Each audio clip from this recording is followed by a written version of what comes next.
तो क्या वेगाबॉन्ड का एनिमे अडेप्टेशन आने वाला है या फिर हमारे bleach 1000 year of blood war का कोर 4 हमें कब तक देखने मिलेगा, उसके बारे में भी आज मैं आप लोग बताऊंगा। साथ ही में आज हम लोग कुछ मांगा न्यूज के बारे में बात करेंगे, इसलिए चलो ज्यादा टाइम वेस्ट ना करते हुए आज की इस वीडियो को स्टार्ट करते हैं। तो जैसा कि हम लोगों ने मांगा न्यूज को मेंशन किया था, तो यहाँ पे सबसे पहले मांगा न्यूज के बारे में बात करें। जैसे सबसे पहले न्यूज आती है अपने उसोगी की मांगा को लेकर, and I actually don't know आप में से कितने लोगों ने इसकी मांगा को रीड किया होगा, बट अगर आप लोगों ने रीड नहीं किया तो आप लोग चेकआउट कर सकते हो। अब हालांकि यहाँ पे अपडेट के बारे में बात करें तो उसोगी मांगा की जो क्रिएटर है जिनका नाम है तोशियो साको, तो वो स्टार्ट करने वाले हैं अपने एक न्यू अंडरग्राउंड बॉक्सिंग रिवेंज की मांगा सीरीज। इसका टाइटल होगा गेन कासूरी, जिसको पब्लिश किया जाने वाला है वीकली यंग जंप इशू के अंदर, जो 6 फरवरी के दिन रिलीज होगा। और इसके साथ में अगर आप लोग ब्लू लॉक के मांगा के फैन हो और अगर आप लोग को ब्लू लॉक की मांगा की तरह कोई और मांगा रीड करना है तो आप लोग इस मांगा को ट्राई कर सकते हो, जो हमारे ब्लू लॉक के मांगाका के असिस्टेंट ने बनाया है। एंड ऑब्वियसली उन्होंने बनाया है तो ये एक फुटबॉल मांगा होने वाली है जिसका नाम होने वाला है एम्बर्स, जिसको बनाया है यहाँ पे ब्लू लॉक के फॉर्मर स्टाफ मेंबर जिनका नाम है निशी सेंसे, जिन्होंने ब्लू लॉक के अंदर डायनामिक और शार्प बैकग्राउंड के ऊपर काम किया था। सो वही अब यहाँ पे अपनी खुद की एक फुटबॉल मांगा सीरीज स्टार्ट करने वाले हैं। सो हाँ, यहाँ पे जितने ब्लू लॉक के मांगा के फैंस है वो लोग यहाँ पे ब्लू लॉक मांगा के असिस्टेंट की भी मांगा को अगले हफ्ते से चेकआउट कर सकते हो। अब चलो आप लोग को एक्शन या फिर स्पोर्ट्स मांगा में इंटरेस्ट नहीं है तो यहाँ पे आप लोग इस मांगा को ट्राई कर सकते हो, जो एक न्यू इंसिस्ट रोमांस मांगा होने वाला है और इसका नाम है complicated story of to siblings, जो 2 मार्च को स्टार्ट होने वाला है। और सच कहूँ तो जब भी मैं ऐसी मांगास को देखता हूँ तो मुझे ऐसा क्यों लगता है कि जापानी लोगों को यहाँ पे इस टाइप के मांगास बनाने का कुछ ज्यादा ही शौक है। अब वैसे ये सारी बकवास को साइड में रखते हैं और यहाँ पे आप लोगों को ये तो पता ही होगा कि आजकल की दुनिया में हैकिंग वाला जो सिस्टम है वो कितना ज्यादा खतरनाक हो चुका है। बट अब ये खतरा इतना ज्यादा बढ़ चुका है कि यहाँ पे विज मीडिया, जिसके बारे में आप लोग पता ही होगा, जो हमारे मांगास होते हैं उनका जो ऑफिशियल इंग्लिश पब्लिशर होते हैं वो यही कंपनी होती है। एंड गेस व्हाट, जो इनका ऑफिशियल एक्स अकाउंट है वही यहाँ पे हैक हो गया, जो शर्म की तो बात है ही, क्योंकि यहाँ पे आजकल इतने बड़े बड़े कंपनीज के ऑफिशियल अकाउंट भी हैक हो जाते हैं। तो यहाँ पे आप लोग भी इन क्रिप्टो स्कैम से सावधान रहो। और इसी के साथ अब हम लोग वापस से अपने मांगा अपडेट्स के ऊपर बढ़े। तो नेक्स्ट अपडेट आता है अपने कुछ उन मांगास को लेकर जो अब यहाँ पर ऑफिशियली तौर पे एंड हो चुकी है। और पहली मांगा आती है अपने अनडेड अनलक की मांगा, जो अब ऑफिशियली तौर पे अपने 5 ईयर के सीरियलाइजेशन के बाद अब एंड हो चुकी है। और वैसे तो मैंने इसकी मांगा को रीड नहीं किया है, बट मैंने सुना है कि इसको अच्छी एंडिंग मिली है। अब हालांकि अनडेड अनलक की एंडिंग को सेलिब्रेट करने के लिए यहाँ पे एक प्रोजेक्ट भी अनाउंस किया गया है और बेसिकली ये प्रोजेक्ट एक कॉन्टेस्ट टाइप का होने वाला है जो जापान में 27 फरवरी को होगा। और यहाँ पे आप लोग इसकी डिटेल्स आराम से अपनी स्क्रीन पे पढ़ सकते हो। अब वैसे यहाँ पे सच कहूँ तो एक और मांगा भी यहाँ पे एंड हो चुकी है, वो भी अपने 8 साल के सीरियलाइजेशन के बाद। और यहाँ पे मैं बात कर रहा हूँ कोमी कांट कम्युनिकेट की मांगा, और ऑलमोस्ट हम लोगों को 500 चैप्टर्स देखने मिल चुके हैं इस सीरीज के। और इसके लास्ट चैप्टर की रिलीज को सेलिब्रेट करने के लिए कोमी कांट कम्युनिकेट की मांगा को upcoming weekly shonen Sunday magazine के अंदर कवर मिलेगा। और इतना ही नहीं, जिसका फाइनल वॉल्यूम 37 होने वाला है, तो उसके अंदर कुछ और भी न्यू चैप्टर्स को इंक्लूड किया जाएगा जो 18 मार्च के दिन रिलीज होने वाला है। और अफसोस के साथ कहना पड़ रहा है कि बस कोमी कांट कम्युनिकेट को लेकर इतनी चीजें होगी, क्योंकि मुझे लगा था कि शायद एंडिंग को सेलिब्रेट करने के लिए इसके सीजन 3 को अनाउंस कर दिया जाए, बट सीजन 3 अभी तक अनाउंस नहीं हुआ। तो अनाउंस नहीं हुआ है तो शायद हो सकता है कि इसका सीजन 3 हमें देखने को ना मिले, जो यहाँ पे मैं नहीं चाहूंगा कि ऐसा कभी हो। अब इसका सीजन 3 कभी आएगा या नहीं वो तो हमें फ्यूचर में ही जानने को मिलेगा, बट आप लोग चाहो तो अब इसकी पूरी मांगा को रीड कर सकते हो। अब वैसे चलो ये तो कुछ वो मांगास हो गई जो यहाँ पे एंड होने वाली है, बट यहाँ पे हम लोग बात करें ऐसी मांगा के बारे में जो यहाँ पे अब बहुत लंबे ब्रेक पर जा चुकी है। और उनमें से सबसे पहली मांगा आती है अपने चेन सोल्जर की मांगा, जो अगर आप लोग रीड कर रहे थे तो मैं बता दूं कि अभी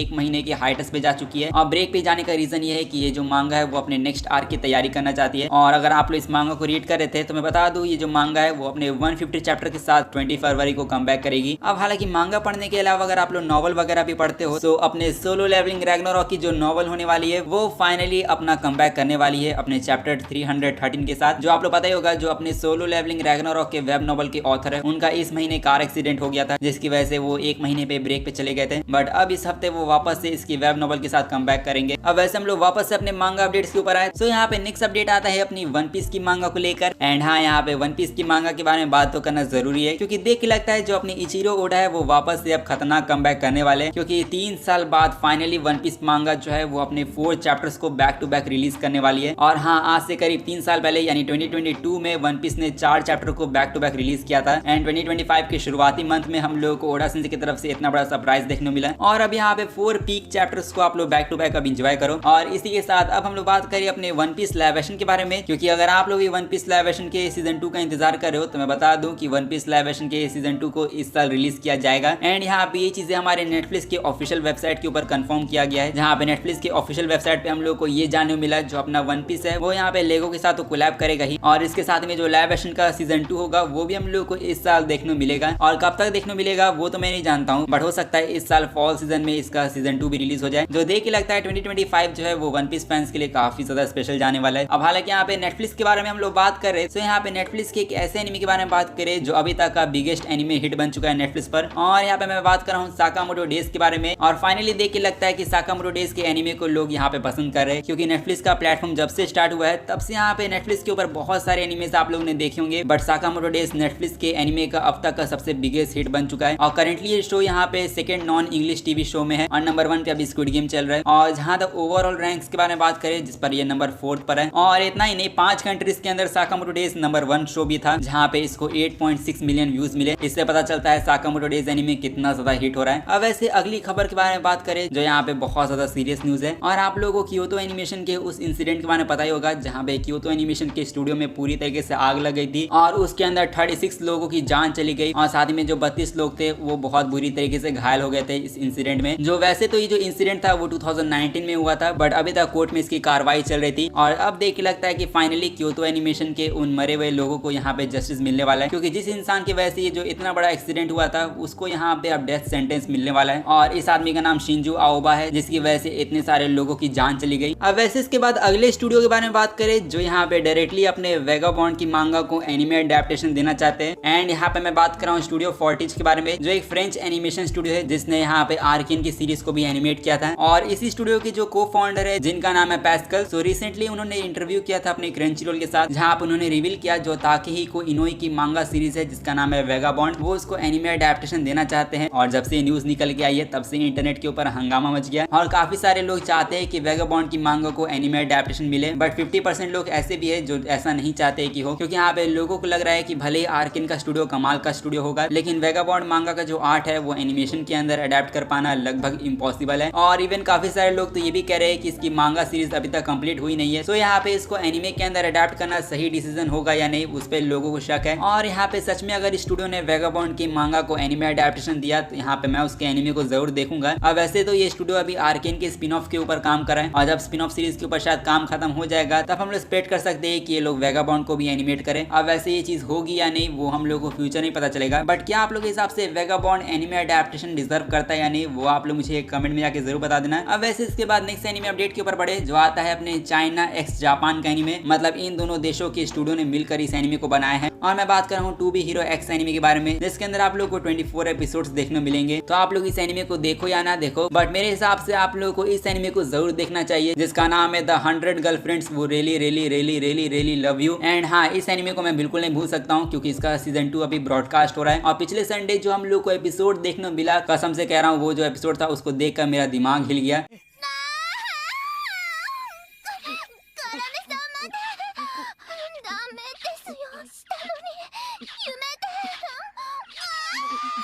आई मीन सीरियसली आप लोग देखो, ऐसे सीन्स को यहाँ पे मुझे अकेले देखना पड़ेगा, क्योंकि अगर ऐसी चीजों को देखते हुए घर वाले पकड़ ले तो वो घर से ही निकाल देंगे। अब हालांकि जो पीक लेवल की वॉइस एक्टिंग को किया गया है, मैं सच में देखना चाहूंगा जो वॉइस आर्टिस्ट है उन्होंने इस सीन को कैसे डब किया था स्टूडियो में। अब ऐसे आप लोग भी चाहो तो इस पीक एनिमे को ट्राई कर सकते हो। और इसी के साथ अब हम लोग बढ़े अपने नेक्स्ट अपडेट के ऊपर, जो आता है अपने पीरियड स्टूडियो की एक न्यू ब्रांच को लेकर, जिसका नाम है पीरियड फिल्म्स। और जब से bleach 1000 year of blood war का कोर 3 रिलीज हुआ है, तब से यहाँ पे पीरियड फिल्म्स का नाम काफी ज्यादा हम लोग को सुनने को मिल रहा है, क्योंकि यहाँ पे कोर 3 को इसी स्टूडियो ने एनिमेट किया था। एंड पीरियड फिल्म्स की एनिमेशन कितनी ज्यादा कमाल की थी वो तो हम सभी लोग जानते हैं, बट क्या आप लोग ये पता है जो पीरियड फिल्म्स है उसको यहाँ पे सिर्फ 1000 ईयर ऑफ ब्लड वॉर को एनिमेट करने के लिए एस्टैब्लिश किया गया था। और हाँ, इन सब चीजों को अभी रिसेंटली में ब्लिच के प्रोड्यूसर ने कंफर्म किया है। और या फिर यूं कहूँ, जो ये स्टूडियो है वो यहाँ पे सिर्फ ब्लिच के ऊपर फोकस करेगा। और इसका मतलब ये है कि ब्लिच सीरीज को खत्म करने के बाद यहाँ पे ये स्टूडियो चाहे तो ब्लिच के रीमेक के ऊपर भी काम कर सकता है, जो यहाँ पे काफी सारे फैंस डिमांड कर रहे थे कि ब्लिच का रीमेक आना चाहिए। तो यहाँ पे ये पॉसिबल हो सकता है, बट पॉसिबल तभी होगा जब यहाँ पे ब्लिच का कोर 4 एंड हो जाएगा। और इसी को लेकर सवाल है 1000 ईयर ऑफ ब्लड वॉर का जो कोर 4 होगा वो कब तक रिलीज होगा। तो इसी चीज को लेकर जो इसके प्रोड्यूसर है उन्होंने कहा है कि अब यहाँ पे कोई भी टाइम और मनी का एक्सक्यूज नहीं होगा। और इसका मतलब इस बार वो कोर 4 को एनिमेट करने के लिए अच्छा खासा टाइम लेंगे, और अच्छा खासा टाइम का मतलब पूरे 1 साल 2 साल का टाइम ले सकते हैं। और पार्ट 4 को एनिमेट करने के लिए कोई भी बजट का इशू नहीं होगा। और इसीलिए ब्लिच के फैंस एक्सपेक्ट करें जो 1000 ईयर ऑफ ब्लड वॉर का पार्ट 4 होगा वो हमें 2026 में देखने मिलेगा। एंड कुछ रूमर्स के अकॉर्डिंग ये हमें अप्रैल 2026 में भी देखने को मिल सकता है। अब हालांकि काफी सारे लोगों के मन में डाउट है जो पीरियड फिल्म्स है, क्या वो सिर्फ ब्लीच के ऊपर ही फोकस करेंगे या फिर जब ब्लीच की सीरीज कंप्लीट हो जाएगी तब ये दूसरे एनिमे के ऊपर काम करेंगे या नहीं। तो देखो ये स्टूडियो फिलहाल के लिए अभी सिर्फ ब्लीच पर ही फोकस करेगा, बट फ्यूचर में हो सकता है कि ब्लीच के साथ साथ ये दूसरी सीरीज के ऊपर ही फोकस करे या फिर जो अपने पीरियड स्टूडियो के पॉपुलर टाइटल्स है जैसे बोरुटो या फिर ब्लैक क्लोवर उसके ऊपर भी ये स्टूडियो काम कर सकता है। तो आप लोग के हिसाब से पीरियड फिल्म्स को यहाँ पे ब्लीच सीरीज के बाद कौन सी एनिमे सीरीज को अडेप्ट करना चाहिए? क्या ब्लैक क्लोवर के सीजन 5 के ऊपर काम करना चाहिए या फिर बोरुटो एनिमे के ऊपर? वो आप लोग मुझे कमेंट में जाके बता सकते हो। और इसी के साथ आज के जितने भी एनिमे अपडेट्स थे वो बस यही तक थे। सो अगर आप लोग भी वेगाबाउंड का एनिमे देखना चाहते हो तो इस वीडियो को जाके लाइक कर दो ताकि मैं भी देखूं कि कितने सारे लोगों को वेगाबाउंड का एनिमे चाहिए। और साथ ही में ब्लीच के कोर 4 को लेकर अगर आप लोगों को कुछ और भी अपडेट चाहिए तो आप लोग चैनल को सब्सक्राइब करके रख लो। और मैं मिलूंगा आप लोगों को नेक्स्ट वीडियो में, तब तक के लिए सायोनारा एंड पीस आउट।